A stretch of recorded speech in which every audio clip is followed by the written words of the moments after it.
This is Where Did the Road Go? Our aim is to explore the fringe, to be true skeptics and question openly, to investigate the paranormal, bring light to the dark corners of history, and give a voice to the shunned of science. We deal in mystery and the important questions that these subjects bring to light. What is reality? Who are we? And why are we here? Join us on the web at wheredidtheroadgo.com for a full show archive, links to all our social media, upcoming schedule, and much, much more. Now, join your host Soraya on this week's edition of Where Did the Road Go? And welcome to this week's show. I'm here again with Luke. Hey. And, turn that mic a little towards you. Better? Yeah. Okay. You don't talk loud to begin with. All right. And also, I wanted to mention real quick, I have up on the site that is not being aired on the air, The Opinions Expressed, a midweek podcast with Aaron Gullius and Devo Spice on Doctor Who. Obviously not... obviously fictional material. However, I think there's a big crossover audience between Doctor Who and the stuff we're talking about here. I originally did it for my music show back in October, and then decided I would toss it in on this show after posting it to the Facebook page, and a lot of people were really interested in it. Plus, Aaron is such a regular guest on here, I figured I'd give another side to his research. So if you're interested in that, you got to go to the website, wheredidtheroadgo.com, and you can download that. As well, the John Anthony West interview is up there in video format on YouTube, audio format on the website, and I am collecting stories for another listener story episode at some point over the summer. So if you have something that's happened to you and you want to talk about it, shoot me an email, go to wheredidtheroadgo.com, get in touch, and we'll work it out. Our guest tonight, however, is Mr. Michael M. Hughes. And are you with us, Michael? I sure am. All right. And you're based out of Baltimore? Sure am. Yep. Lived here all my life. Okay. You want to give people a little bit of your background? Because you're into a lot of interesting stuff. Yeah, sure. I guess, my interest in the paranormal, the strange, goes back to as early as I can remember. It was the 70s when I was growing up. So the, paranormal stuff just was infused in the culture. You couldn't get away with it in pop culture. My father was always reading paperbacks about UFOs and ghosts and Bigfoot and all that stuff. So, I'd pick up these books that he'd leave around, and I just started absorbing all of it. In Search Of was on TV, right. And a friend of my father's hosted a private showing of Chariots of the Gods, so Nice. I saw that when I was a kid. So, I was just born and immersed in this stuff. I had some kind of strange experiences as a kid too, which, we can get into at some point. But there was a little bit of a reality to this stuff as well in my life. So yeah, this is what I live and breathe. I started writing fiction. My fiction is all about this stuff because it's just a part of me. And when I'm writing stories, it all comes out in my stories. And I guess I've been lucky. Some people might not consider it lucky throughout my life to have experienced unusual stuff that I can't explain very well, but. So it's one thing just to study this material, but it's another thing when it starts happening to you too.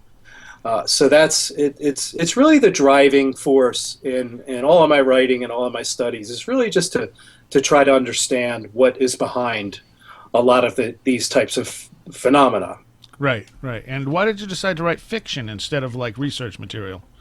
Well, I do a little bit of both, but I've always loved fiction, and I also, as a kid, I was lucky enough that, the works of Poe and H.G. Wells and H.P. Lovecraft, stuff like that was what you could find in the library. So that became part of me too. And then I read Stephen King, who really took horror and brought it into the modern era. Out of the haunted castles and the deserted moors and things like that. And that really inspired me to start writing myself. So I also look at fiction as a great way to explore a lot of these subjects in a way that allows you to explore it. You can sort of go down different avenues that you can't do when you're writing nonfiction. Right. And your debut novel was entitled The Blackwater Lights. Mm-hmm. And what is Blackwater? Well, Blackwater is a fictional town in West Virginia. I went to college in a small town of Elkins, West Virginia, and I really learned to love the state. But also, there was a real spookiness about West Virginia. It's still vastly, wild and underpopulated, and there was just a vibe about West Virginia that really captured me. So I invented, when I set this story, I set it in a small fictional town called Blackwater. And Blackwater is an allusion to a lot of things, but at the time, there was the government contracted company Blackwater that was active in Iraq and things like that. Right, so right. There's a kind of play on that, and some other things. I didn't know if maybe there was a connection to the Brown Mountain Lights. For some reason, that drew me into that direction for just the name. Yeah, well, that's the Blackwater Lights is about that sort of phenomenon. And Right. this fictional town of Blackwater, there are these ghost lights or earth lights or whatever you want to call them that are sort of what draws the main character into the story. Okay. Now, you said you had an excerpt you could read us that was a couple minutes long? Sure, yeah. This is just to set it up. The main protagonist, his name is Ray Simon, and he's a 40-something school teacher living in Baltimore when the book starts. But what happened is, when he was a kid, he went to a summer camp in the town of Blackwater, West Virginia. And ever since that, he's had terrifying dreams about something that happened to him at this camp. And the way the book starts is his friend, who was also at the camp, who also has had the same dreams, strange dreams of doctors and machines and experiments, but all very vague and unsettling. And they've never been able to pin down what's happened. So when the book starts, Ray's friend calls him and says, "I'm here in Blackwater. I know what happened. It was real, and you've got to come see me." So this little excerpt jumps ahead. This is a bit of a reveal. Ray has met this sort of secret society that has a base in Blackwater. And there are two characters, Micah and Mantu, who are the two men who are part of the society. And when it starts, they're revealing to Ray a little bit of what happened. So, and it's about a 1.5, 2 minute thing. Okay. So I'll start here. Micah stood and faced the stove. Let's start with what we know. It was the height of the Cold War, and if you knew the right people, you could get funding for almost anything. Uncle Sam was throwing untraceable money at all sorts of projects, and there was a lot of interest in esoteric matters in those days. The supernatural, witchcraft, extrasensory perception, and the like. The military was at the center of that interest. Ray nodded. My uncle, Uncle Bill, the guy who took me to the camp, was into all that. Uri Geller and Kreskin and bending spoons. He tried to get me to bend a spoon with my mind. I couldn't do it. My mom thought he was nuts. But he was serious. Many people were serious about those things, including the governments of the U.S. and the Soviet Union, and both of them thought the other was gaining the advantage. And factions within the governments were obsessed with the pursuit of occult knowledge. In particular, the MK Ultra and Bluebird contingents, and the remote viewers at Fort Meade, Project One, and Mirror, of course. Your uncle, Mantu said, was a sociopath. Micah held up his hand to quiet Mantu. One group, which formed in 1947, was infamous for its research into, well, very unusual subjects. They were mostly CIA, but later also NSA and high-level military intel. They traveled around the world studying occult technologies from many cultures, from Asia to Africa to the Amazon and Haiti, particularly shamanism and witchcraft. Witchcraft, something he would have never believed only a few days earlier. It was known informally as Project Mirror, and it was enormously successful, way beyond what they had expected. But their success came with a heavy price. The men who got in the deepest, the ones putting the techniques into practice, had a tendency to die early or lose their minds. The hair on the back of Ray's neck stiffened. This is about the lights, isn't it? Mantu nodded to Micah. He's getting it. All right. Now, correct me if I'm wrong, but you're using a lot of real events, real information that you're putting into this fictional setting. Oh yeah, and that's what I meant by fiction giving you the option to explore things. I think the best sort of scary fiction is stuff that is as close to reality as possible. So, and because this is stuff that I've been fascinated by, government research into psychic abilities and the remote viewing programs and things like that. This stuff comes out in my fiction, so I like to think that a reader who's not familiar with this stuff is reading this and might think, oh, I'm going to go Google MK Ultra, and then they're going to find this government mind control program was actually very real. Right. So it adds a layer of reality, I think, which pulls people deeper into the stories and just gives it a lot more power.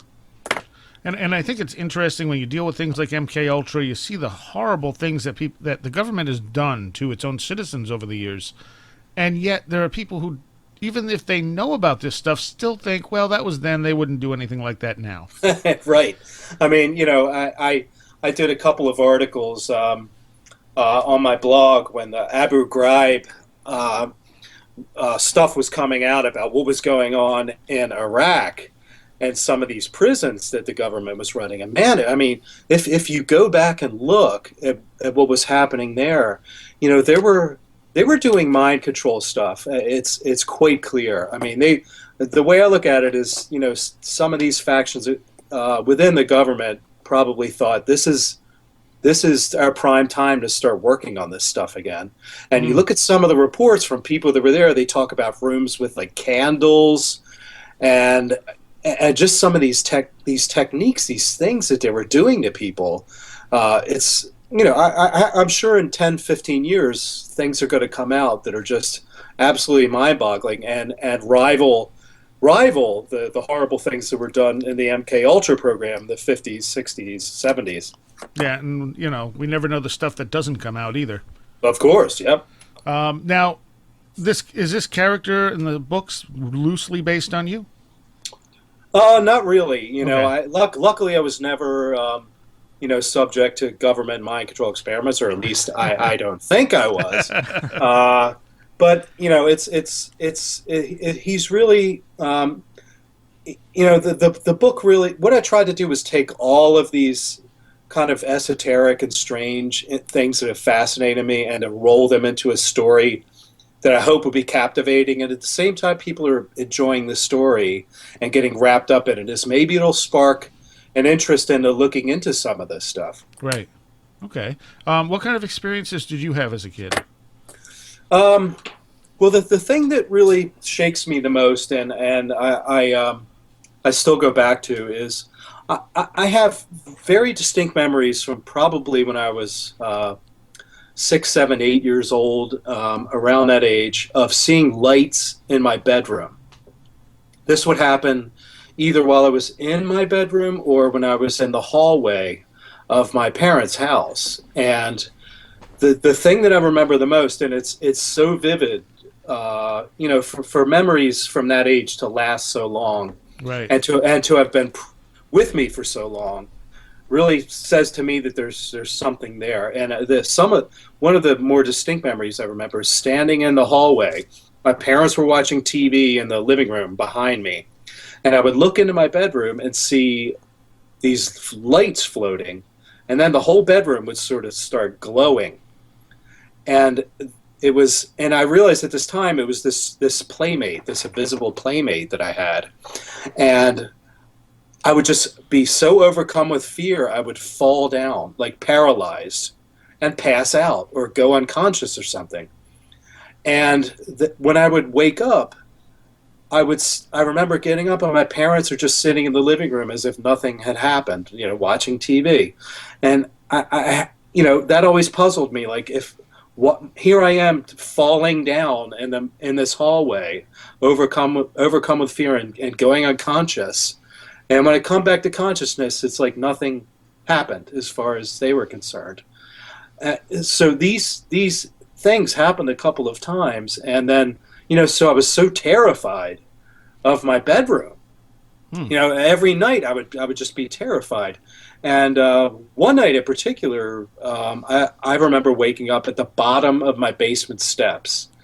And if you can imagine as a kid, how terrifying a dark basement is in your house when you're a kid, and waking up at the bottom of the steps there and having no idea. Of course, it could all be explained by sleepwalking or these sorts of things. But the lights, that's what that whatever this experience was, it manifested by my bedroom just being illuminated in this really bright light.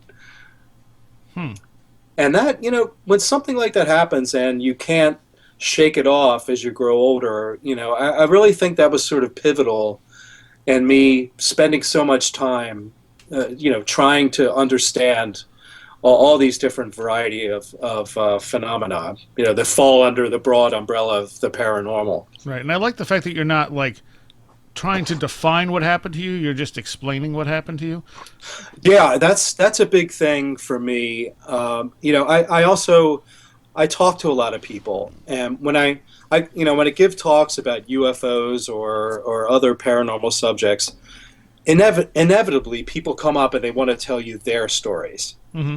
And so many people have so many different stories, and I believe them that they're telling me the truth, as far as they understand it about what happened.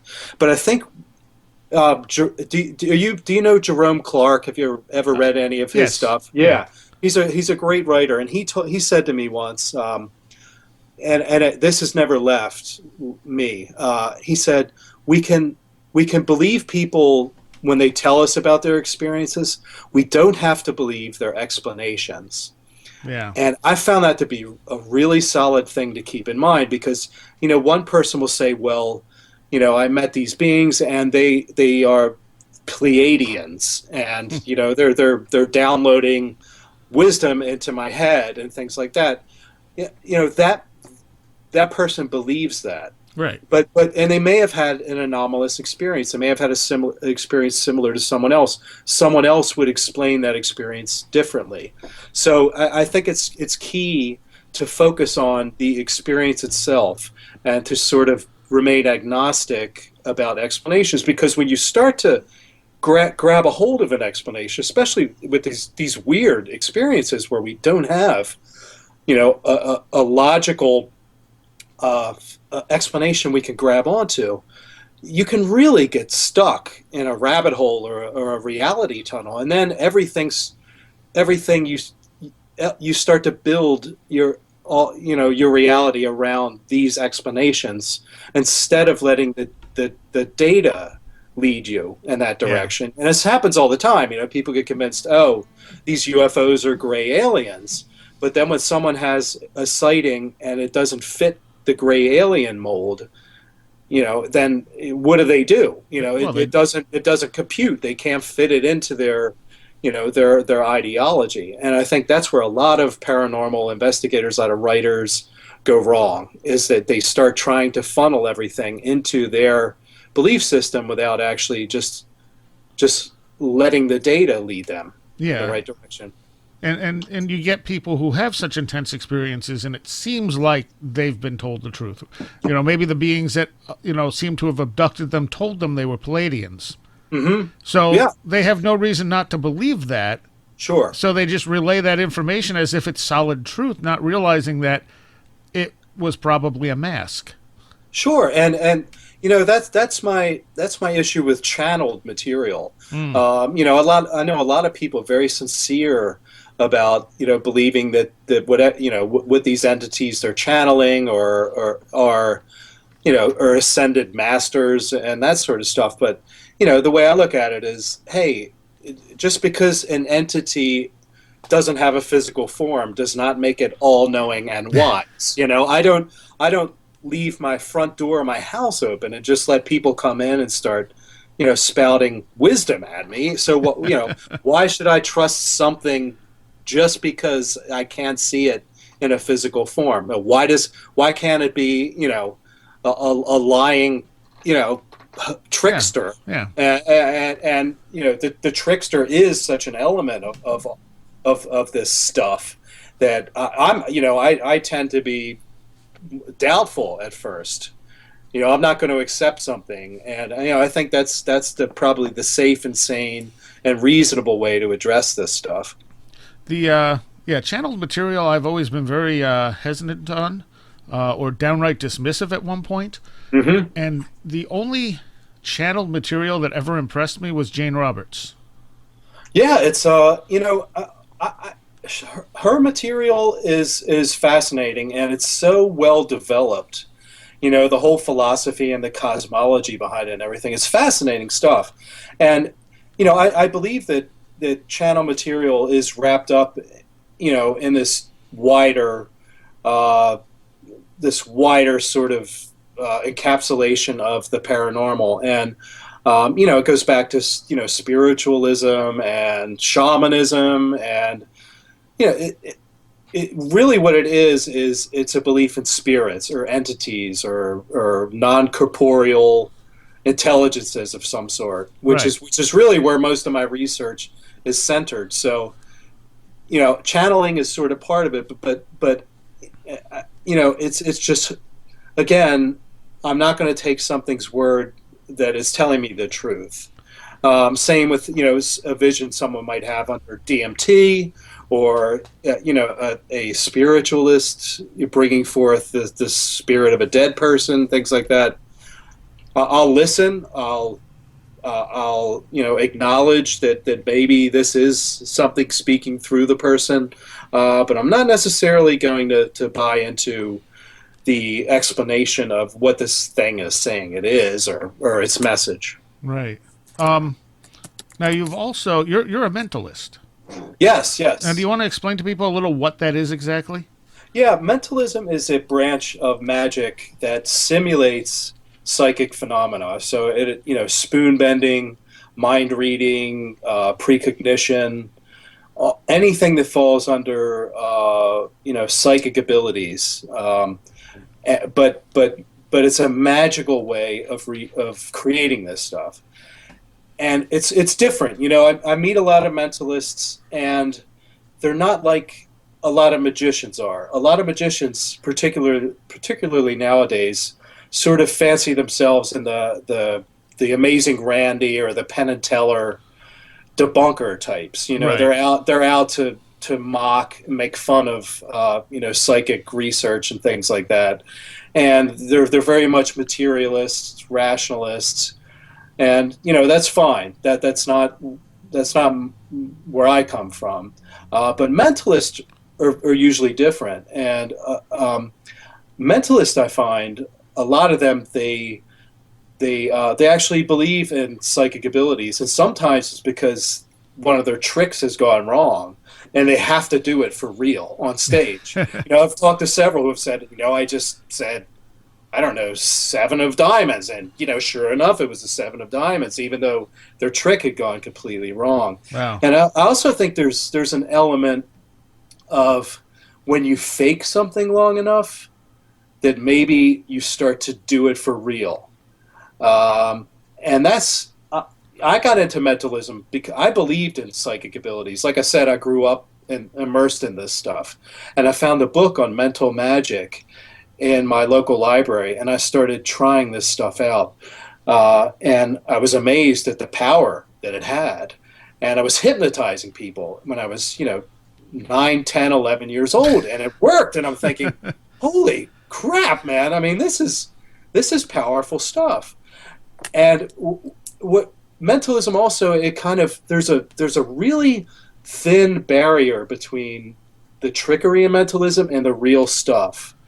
Because mentalism incorporates things like hypnotism, body magic, certain things you do with your body that that seem to transcend physical abilities. So there's a lot of really interesting stuff in mentalism that comes close to real magic. I would think that someone like David Blaine would be a good example that people might know. Yeah, David Blaine. Most of the mentalism's gotten really popular with famous magicians because I think it's because if a magician comes up and does a little trick and makes a coin disappear, pulls it from behind your ear, that kind of thing, or even if it's a larger scale illusion, that stuff is trickery. It's still great. It's still compelling. But if David Blaine walks up and asks you to think of a card, and you think of the 3 of clubs, and then he reaches into the back of his throat and pulls out this saliva-soaked card, and it's your card. I mean that's weird. That's more real. People have a much I just think it's more adult magic because we think, wow, that just might be real. Making the lion, disappear from a box or something like that. We know that's a trick. Right. But when someone does something that seems to be reading our mind or playing with our thoughts, Darren Brown is another good mentalist. I don't know if you've seen him. He's a British mentalist, but he works his stuff under the idea that he's influencing your mind. He's using subliminal influences and things like that. So mentalism just has I think it has more power because it seems like maybe this stuff is real. Yeah.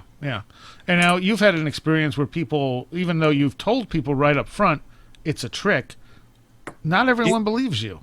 Yeah, excuse me. That was really an eye-opener for me about the desire to believe among true believers. I was doing a talk on mentalism at a Fortean conference for the works of Charles Fort, right? A conference that was held every year in Baltimore. And so I did this really, pretty amazing trick where people would write down their thoughts, stick them in an envelope, and I never opened the envelope. And, I'd ask one person to think of a name of an old friend, one to think of a 4-digit number, that sort of thing. And boom, I just by looking at them, I gave them the answers. And it's a really powerful trick. And afterwards, a few people came up and they said, you know what? I know that wasn't a trick. And it was 3 of them together. They'd been discussing this. And I said, no, I did this to show you how easy it is to trick people that you have psychic powers. And they said, no, we've talked about this, and there's no possible way that could have been a trick. So you really did use psychic power, and they would not believe me. That was a real eye-opener. And I just recently had a talk at the last Fort Fest, which was a few weeks ago, with George Hansen, who is a magician. He wrote a book called The Trickster and the Paranormal. Great guy, great theoretician of the paranormal. We were talking about that, and both he and I have talked to paranormal investigators, one in particular I won't name, who've written a couple books. And I asked George if he had asked this guy if he had taken a mentalist or a magician with him. And George said, no. He said, he told George, he said, no, my perception is good enough. I don't need a magician. I don't need a mentalist. And, that's where people go wrong. If there's someone who is displaying an ability that looks psychic and you really want to do a good investigation, you absolutely need a magician or a mentalist for the reason that anecdote explained. When those people were insisting that I had used psychic powers, even though I was telling them flatly to their faces that it was a trick. If you want to believe something, even if if you scrutinize that person to the best of your ability, if you're not a magician, you don't know the tricks to doing these things, you can get suckered. And then you're going to be embarrassed down the line when a magician comes along and proves, that you were taken advantage of and they were hoaxing, if that is indeed the case. Right. Now, and George is a magician. I don't know, he's not a mentalist, is he? He's both. I mean, Oh, is he? Okay. yeah, he's well versed in mentalism as well, especially the kinds of mentalism that's used. It's often used like but by people claiming to be psychic.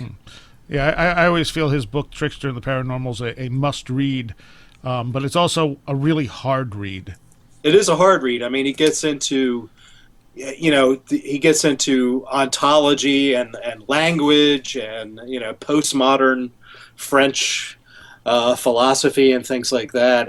It's heady stuff. I've taken a few read throughs to really get it all. But I just think I think he along with Jeffrey Kripal are probably the two leading theorists on the paranormal nowadays. They're both brilliant. I recommend them both to your listeners. Okay, all right. And didn't Luke? Didn't you say that Hanson's book was required reading in one of your classes? Yeah, it was. It was a comparative religion studies course. Okay. That's interesting. Yeah. Hey, can I take your class? Well, he's not teaching the class. Oh, okay, gotcha. No, I just graduated from the college, that's all. Oh, cool. Congrats. Okay, so as far as mentalism goes, you do believe there are actual legit psychic abilities out there? Oh, yeah. I mean, I think anyone who follows the research closely, the parapsychological research, unfortunately, it's the redheaded stepchild of science, and it's just so marginalized, and the funding is so limited that there's just not a lot of research going on. There aren't many parapsychologists who make a living doing the research anymore. But there is good research being done, and if you look at it, it's scrupulous, And the problem with the skeptics is they always want to move the goalposts because it is unsettling. It challenges the orthodoxy. So they say, well, in any other case, I might buy this research, but because you're saying that there is there's a measurable instance here that would indicate that there is some sort of psychic ability, either like Darrell Bem's precognition studies, things like that. They say, well, we need more proof. We need better proof than we would to accept anything else. We would use the same statistical models, and in any other case, we would say, yes, you have shown that there is a statistical anomaly here. It exists, and we don't know how to explain it. What they do, they say, well, because we can't believe that it's real, we're going to insist on an even higher level of proof. Right. And then they keep moving the goalpost and moving the goalpost. But I think the lab studies, the really controlled scientific studies are important. But I think anecdotal evidence is important as well. I agree. We are creatures of, we tell stories, and that's how we communicate with each other. And if you just open yourself up to listening to people's stories, you start hearing some really incredible stuff, and just the overwhelming amount. Things like these crisis apparitions that have been studied for hundreds of years and go back, thousands of years. When people will see someone appear at their bedside, a loved one or something, and then they find out a day later or 2 days later the person died when they saw them. This stuff, it's been extensively documented. Yeah. But it can't be replicated in a lab. Well, sorry, it can't be replicated in a lab, but lots of things can't be replicated in a lab. That doesn't mean it doesn't have validity. Right. And we should look at it, and we shouldn't give credence to these stories and try to create models that maybe explain them. Now you say the skeptics move the goalposts, but these people are not truly skeptics. They are debunkers. Yes, they've just as bad as true believers. Anyone who's completely made up their mind about this stuff is probably wrong. Yeah, I think that the prime example is Philip Klass, Hmm. the UFO debunker. And yeah, I used skeptics with, I guess I should have put quotes around that. But I talk about UFOs sometimes because it's been a fascination to me. I had a sighting of my own in 1990, which kind of blew the top of my head off. But there's one of the most extensively documented UFO sightings was in Iran in 1976, where there were fighter planes chasing these objects around. There were ground sightings. It was captured on radar. So people in the air are seeing these objects. People on the ground are seeing them. They've got radar tracking. They've got people in Tehran who are looking up in the sky and watching this stuff. And Philip Klass, the debunker extraordinaire of UFO phenomena, came out and said that all of that was explainable by a misperception of Jupiter, of the planet Jupiter. Now that is not a skeptic. That's a dogmatist. That's a liar. There's no way he could have believed that was true. But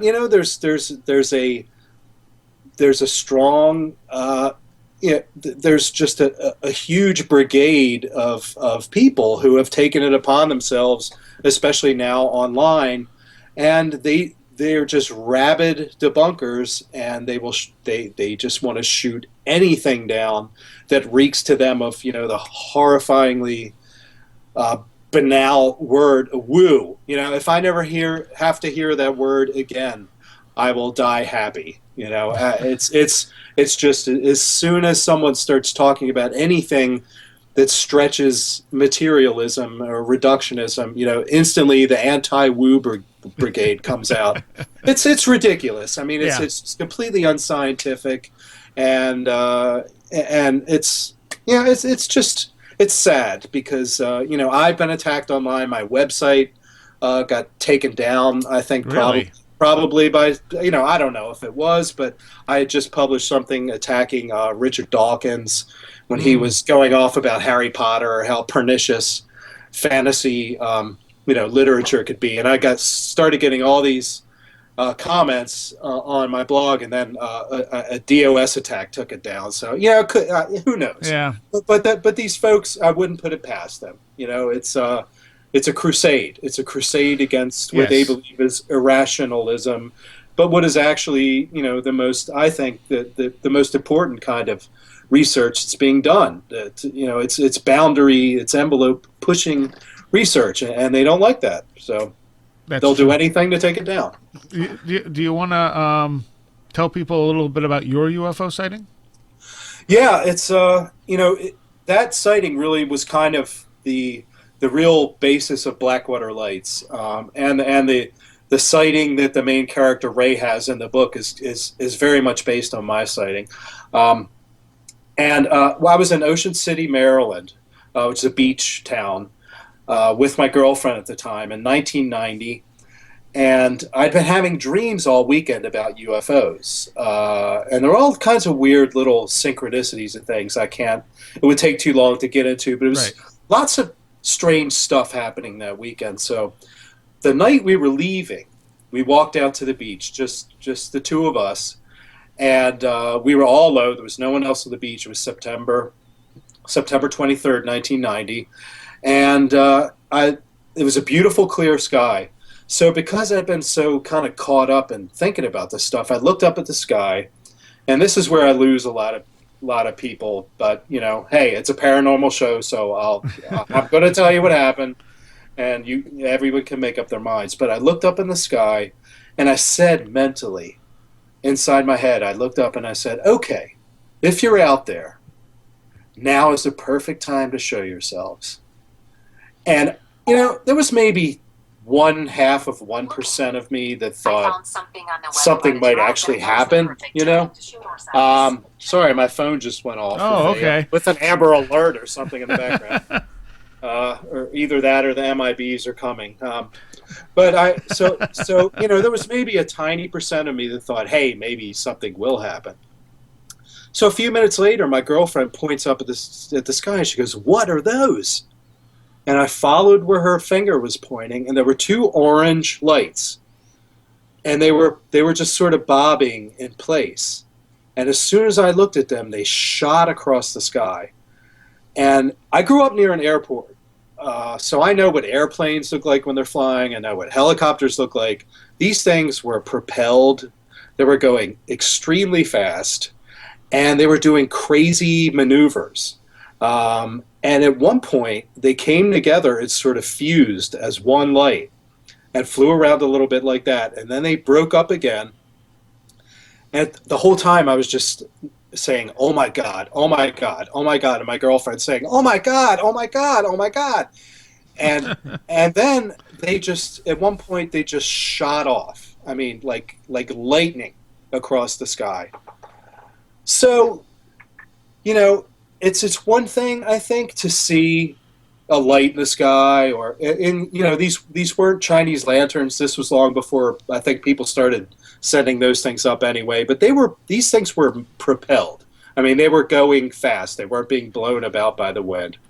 Right. So it's one thing to see lights in the sky. It's one thing to see a craft or whatever, but to ask to see something and then to have it appear, and that really shaped my way of looking at the UFO phenomenon as something that's not just spaceships in the sky, but maybe it's something kind of deeper and weirder, and it's tuned into our consciousness in a way that's beyond just a spaceship. And that's when I started. I'd read stuff by Jacques Vallée and John Keel mm-hmm. and Charles Fort. Who sort of they suggested that UFOs are part of something bigger, like the whole paranormal experience might be just different aspects of one thing, whatever this thing is, some kind of intelligence, some kind of agency that manifests in different ways, but somehow it's tied to our consciousness. And that's what it wants to do. It wants to interact with our consciousness, rather than just come down and take skin samples or probe us or whatever.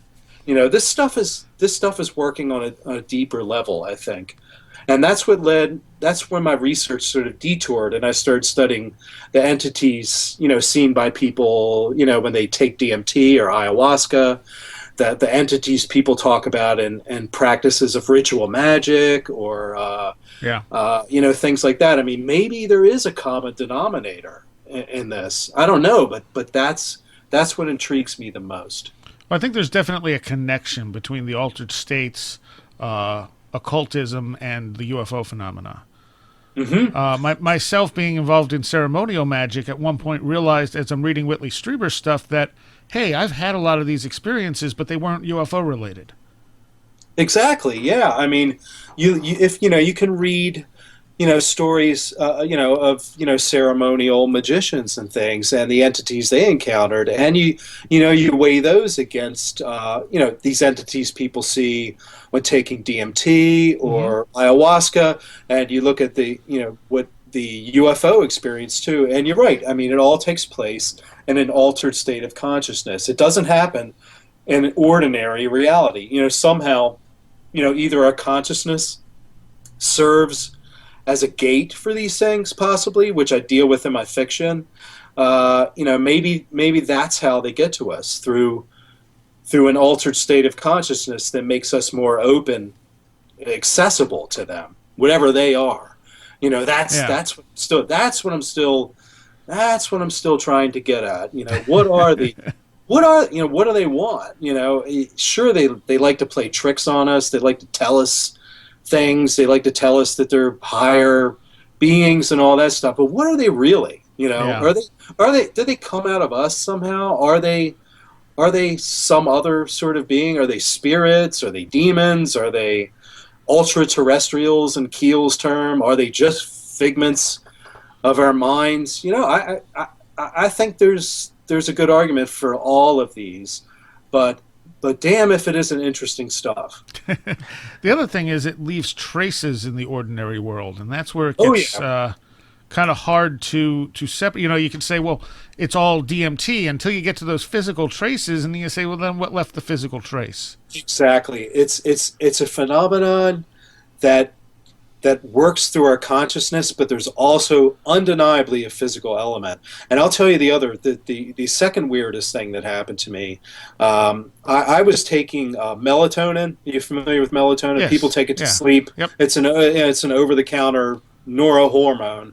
And I was using it because I found that taking melatonin amped up my dreams. I started taking it because I was having trouble sleeping, and before I knew it, I was waking up exhausted from these super intense, complex dreams. And I eventually, through the scientific method, realized that it was the melatonin that was doing this. Well, I was at a bed and breakfast in West Virginia. I guess there's strange things do happen in West Virginia, and I was taking really high doses of melatonin just to see what the higher doses would do. And what happened is I had a sleep paralysis incident that was as terrifying as anything I've ever experienced. You wake up, you can't move.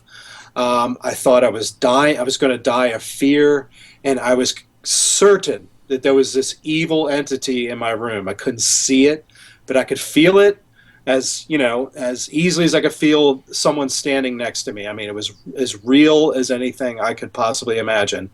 And so, like these things passed, though. Like, somehow I fell back asleep. But for that brief moment, it was absolutely, I thought I was going to die from terror. I really thought I was going to have a heart attack or something. Well, the next morning when I woke up, my girlfriend looked at me and said, "What's that on your chest?" And I couldn't see it looking down, so I went and looked in the mirror, and there was a handprint on my chest.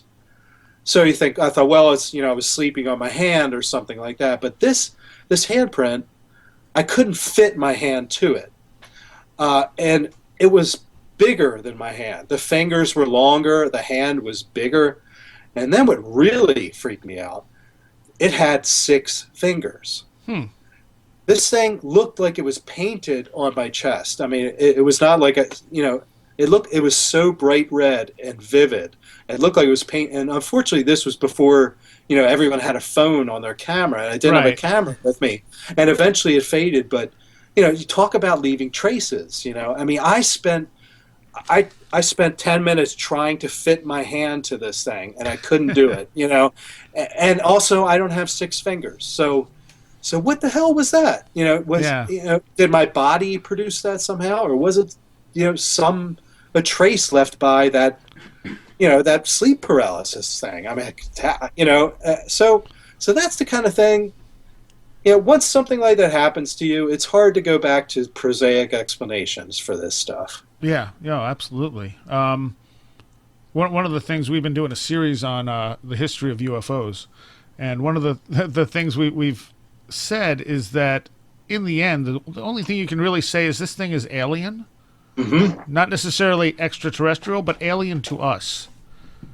Yeah, in all the ways it appears to us. I mean, it's not us, whatever it is, and you got to wonder if it's something. I mean, maybe it's here with us, but it's on such a different wavelength or a different way of existing that it's trying to create a common connection between us and it.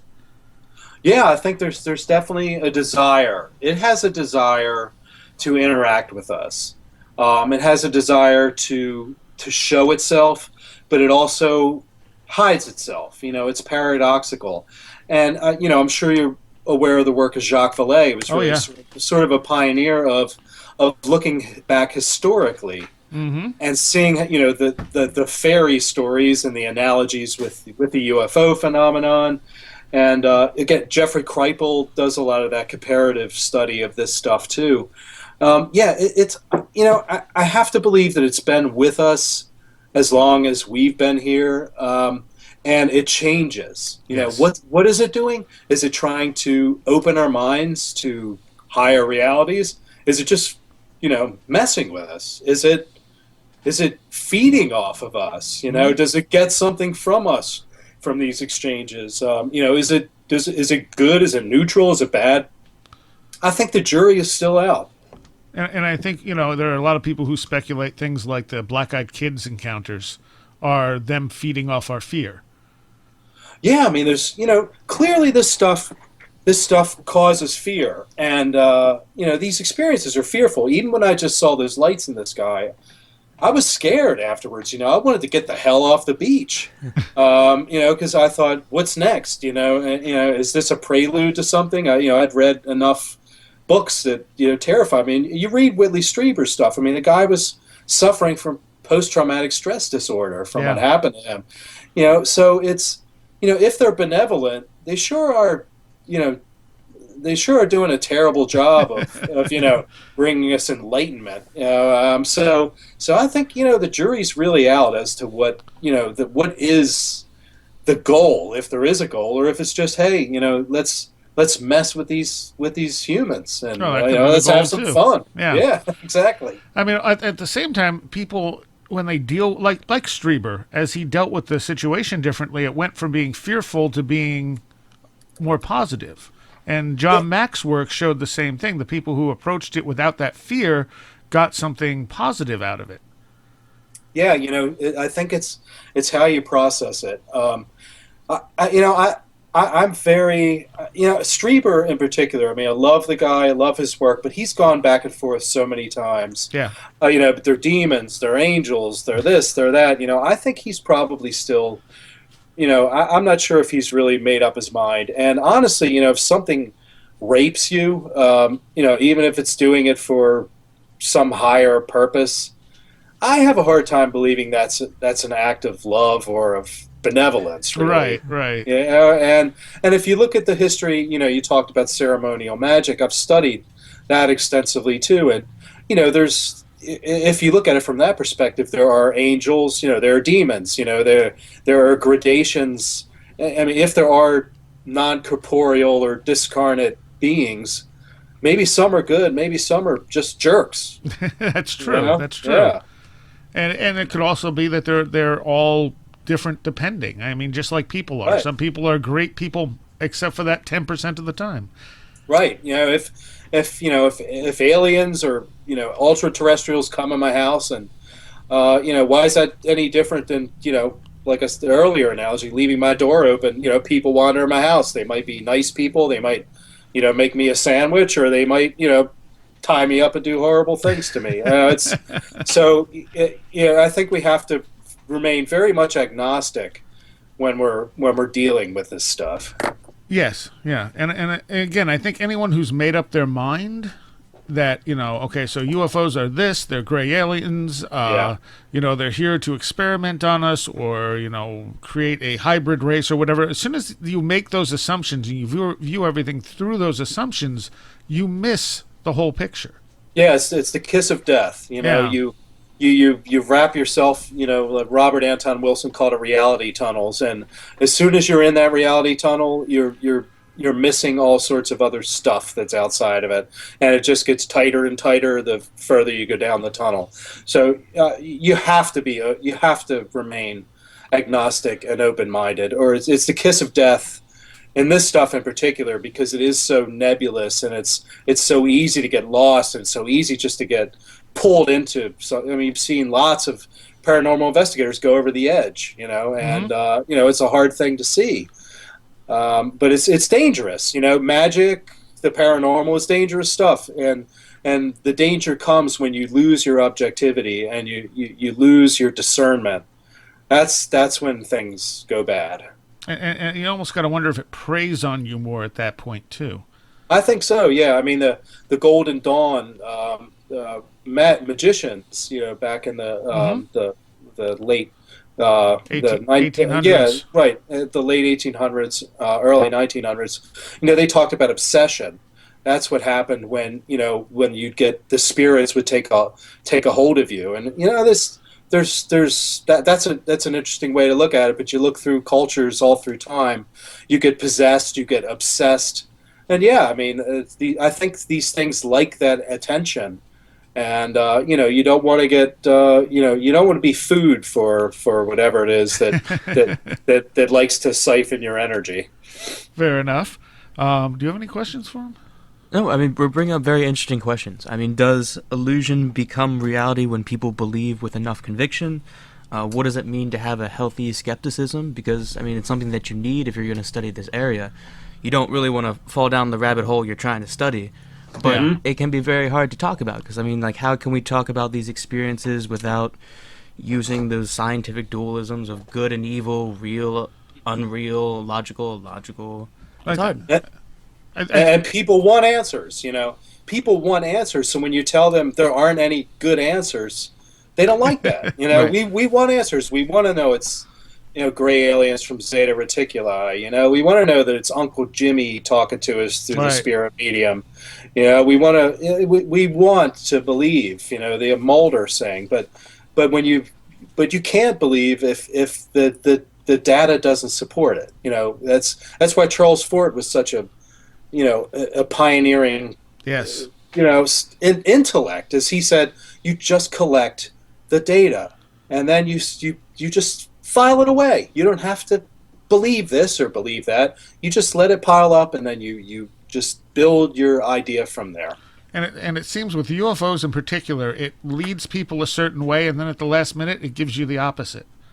Exactly, and that's where the trickster comes in. And that's why a lot of these UFO contactees, you'd be told, we've been told to gather our followers because the world's going to end, and then, hey, the world doesn't end, and then, you look like an idiot. Well, maybe you shouldn't be listening to these things. Maybe you shouldn't believe. Maybe you should be more questioning, be more skeptical. Yeah, and skeptical in the sense of always asking questions, even of the stuff you think you already know. Right. Robert Anton Wilson said, belief systems, he abbreviated as BS. He said, never, always question someone else's BS, and always question your own BS in particular. And that's the key. When you start believing, you've got to keep yourself separate. You just maintain that discernment, maintain that skepticism about your own beliefs, not just what other people believe. Yeah. Now, you've also studied shamanism. Yes, I studied shamanism sort of, on the down low, I guess, because a lot of the ways to access the shamanic realms were not particularly approved by the government and law enforcement back in the day. But of course, all this stuff happened long enough ago that it is, the statute of limitations is up. But no, how could I not? The stories were so intriguing about what people were seeing in altered states brought on by, various drugs or plants, things like that. So I did personal study for a long time. I met a lot of people in the field. I had experiences from, being in a teepee with Navajos, taking peyote and stuff like that.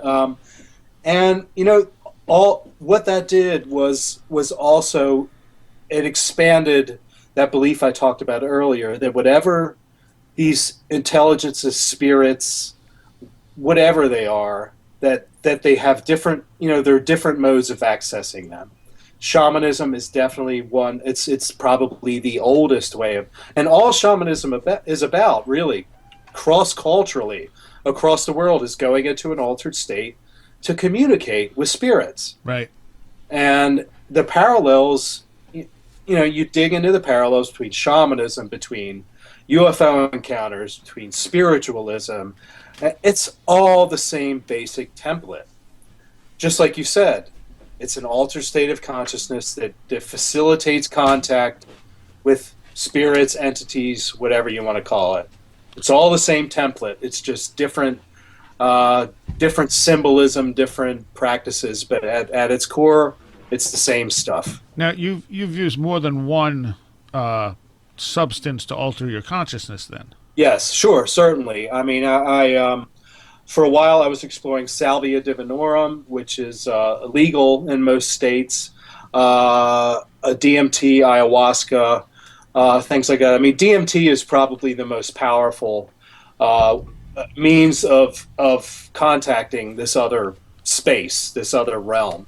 And all it took was one visit there to really shake up my worldview. You know, it's one thing to read about it; it's another thing to suddenly be in this other place. You know, when you're completely lucid, you know your body's still there breathing, but you are in another place, and there's other things in that place with you.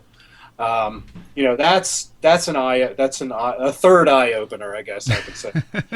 How similar were the experiences between the different substances? Very different. Very different. And you know, if you look at traditional shamanism, people will say that, you know, a particular plant has a special kind of spirit with it. So for me, Salvia divinorum was always a little on the malevolent side. It also had kind of a feminine aspect to it. When it would materialize, it was always to my left. And interestingly, as I've talked to people over the years, that's another commonality. And it would appear as almost like a physical vortex. You could feel it. You could feel it energetically. You could see it. If it was there, eyes open, you could see that there was a change off to the left, and it had agency. You know, it had an intelligence behind it, and I never was really quite, you know, comfortable with it. And you know, I don't really go there anymore. You know, meeting it and feeling it was enough. You know, I have no compulsion. I know other, you know, researchers who continually use it, developing ideas. But, you know, I think, you know, with the research with entheogens and psychedelics and stuff like that, I don't really do it anymore. I think I have enough of an understanding. My focus now is on other ways, meditation, ritual, stuff like that. I think are just as potent. You know, psychedelics or entheogens are a good way to understand other realities and that they exist, and to get yourself there. And there's nothing wrong with it. I think it's a good way to introduce yourself to other realms. But then for me, and only me, other people are different, I find that other ways are more interesting. Ways that take a little more work, that require a little more, you know, a little more in the way of my body and mind doing it itself. Right. Okay. Now you have the Blackwater Lights out, and you released yes. You released Witch Lights, the second part. When, like November? Yeah, Witch Lights came out in October, and was released at Comic-Con New York. So that Really? was kind of fun. Yeah, that was kind of fun. The Random House, you know, set me up to do a signing there. Now both books are ebooks. They're part of Random House's digital imprint called Hydra. So they're only available digitally right now. I hope that maybe at some point they're out in paperback as well, because I know everyone doesn't like, you know, to read ebooks or whatever. Right. But yeah, Witch Lights is out, the third book, which is tentatively titled, the working title is Demon Lights. And, you know, again, if you like this stuff we're talking about, that's what these books cover fictionally. So if you like the paranormal, you know, I think you'll find these stories kind of extra fun, because, you know, it's all the stuff we're talking about rolled into them. And I think Demon Lights will probably be out in the winter, towards the end of the year, possibly early next year. So you're taking these subjects and playing with them in a fictional way. Yes, I mean, but I'm exploring them. You know, it's what I'm exploring fictionally is it just allows me to say, well, what if it is, you know, what if altered states do allow these entities to come through? What if there are groups of people around the world who are practiced at this? How would they work? You know, how, if they're involved with governments, or if they're involved with, you know, the elites, you know, how would that change the world? So a lot of this stuff is stuff I think about anyway in the real world, but it's so much fun to explore it, and in a story that, you know, I hope is exciting and compelling and scary and fun. Okay, and your webpage is what? It's michaelmhughes.com. You can sign up for my newsletter and get updates on all this stuff. I blog pretty regularly about everything we've talked about. Yeah, I'm on Facebook and Twitter and all that too. Always as Michael M. Hughes, so you can find me everywhere. Okay. And Luke, any last questions for him? No, thank you for coming on the show. Oh, thank you, man. This is my bread and butter. I love doing this, so I'm happy to come back anytime. Good, and I plan on having you back because this was a fascinating discussion, and there's so much more we can get into. There's more stuff you've researched, and there's secret societies and other stuff. So many questions. So we'll have you back soon. Thank you very much. It's been a great conversation.